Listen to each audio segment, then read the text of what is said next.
ആരോഗ്യ മേഖലയിലെ പ്രതിസന്ധികൾ ചൂണ്ടിക്കാട്ടി സംസ്ഥാന വ്യാപകമായി കോൺഗ്രസിന്റെ പ്രതിഷേധം ഇന്ന് നടന്നു. സർക്കാർ മെഡിക്കൽ കോളേജുകൾക്ക് മുന്നിലായിരുന്നു പ്രതിഷേധ മാർച്ചും ധർണയും ഒക്കെ സംഘടിപ്പിച്ചത്. വയനാട്, മാനന്തവാടി, പത്തനംതിട്ട, കോന്നി മെഡിക്കൽ കോളേജുകൾക്ക് മുന്നിൽ പോലീസും പ്രവർത്തകരും തമ്മിൽ ഉന്തും തള്ളുമുണ്ടായി എന്നതാണ് അവിടെ നിന്ന് വരുന്ന റിപ്പോർട്ടുകൾ വ്യക്തമാക്കുന്നത്. തിരുവനന്തപുരം മെഡിക്കൽ കോളേജ് സൂപ്രണ്ട് ഓഫീസിലേക്ക് BJP മാർച്ചും ഇന്ന് സംഘർഷത്തിൽ കലാശിച്ചു. ആരോഗ്യ മേഖലയിൽ സർക്കാർ അവഗണനയും അനാസ്ഥയും തുടരുന്നെന്ന് ആരോപിച്ചാണ് കോൺഗ്രസിന്റെ സംസ്ഥാന വ്യാപക പ്രതിഷേധം. തിരുവനന്തപുരം മെഡിക്കൽ കോളേജിലെ യൂറോളജി വിഭാഗം തലവൻ ഡോക്ടർ ഹാരിസസിന്റെ തുറന്നുപറച്ചിലിന്റെ കൂടി പശ്ചാത്തലത്തിലാണ് ആരോഗ്യവകുപ്പിനെതിരെ കോൺഗ്രസ് പ്രതിഷേധവുമായി ഇറങ്ങിയത്. കണ്ണൂർ പരിയാരം മെഡിക്കൽ കോളേജിൽ പ്രതിഷേധ ധർണയുടെ സംസ്ഥാനതല ഉദ്ഘാടനം AICC general secretary KC Venugopal നിർവഹിച്ചു. അതീവ ഗുരുതരമായിട്ടുള്ള പ്രതിസന്ധിയെ നേരിട്ടുകൊണ്ടിരിക്കുകയാണ്. അത്യാസന്ന നിലയിലാണ് ആ ആരോഗ്യരംഗം. 8 മാസം കഴിഞ്ഞ് ഇതൊക്കെ നേരെയാക്കാൻ ആൺകുട്ടികൾ ഈ നാട്ടിൽ വരുമെന്നുള്ള സംശയമില്ല.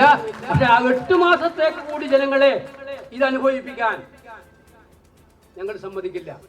കേരളത്തിലെ ആരോഗ്യ മേഖലയിലെ പ്രശ്നങ്ങൾ പഠിക്കാൻ UDF മെഡിക്കൽ കമ്മീഷനെ നിയോഗിക്കുമെന്ന് KPCC അധ്യക്ഷൻ സണ്ണി ജോസഫ്.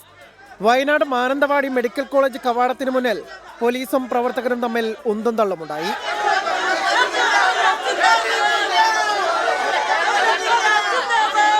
പത്തനംതിട്ട കോന്നി മെഡിക്കൽ കോളേജിലേക്ക് നടത്തിയ പ്രതിഷേധ മാർച്ചിന്റെ തുടക്കത്തിൽ പ്രവർത്തകരും പോലീസും തമ്മിൽ വാക്കുതർക്കമുണ്ടായി.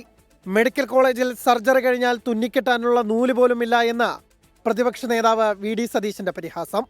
എറണാകുളം കളമശ്ശേരി മെഡിക്കൽ കോളേജിലെ പ്രതിഷേധം VD സതീശൻ ഉദ്ഘാടനം ചെയ്തു. ആരോഗ്യരംഗത്ത് നടക്കുന്നത് കെടുകാര്യസ്ഥതയും അഴിമതിയുമാണ്. രണ്ടുമുണ്ട്. അഴിമതി, കൊള്ള, വെറും അഴിമതിയല്ല, കൊള്ള, തീവട്ടി കൊള്ളയാണ് നടക്കുന്നത്.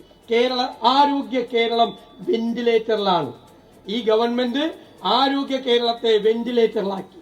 തിരുവനന്തപുരം മെഡിക്കൽ കോളേജ് സൂപ്രണ്ട് ഓഫീസിലേക്ക് BJP മാർച്ച് നടത്തി.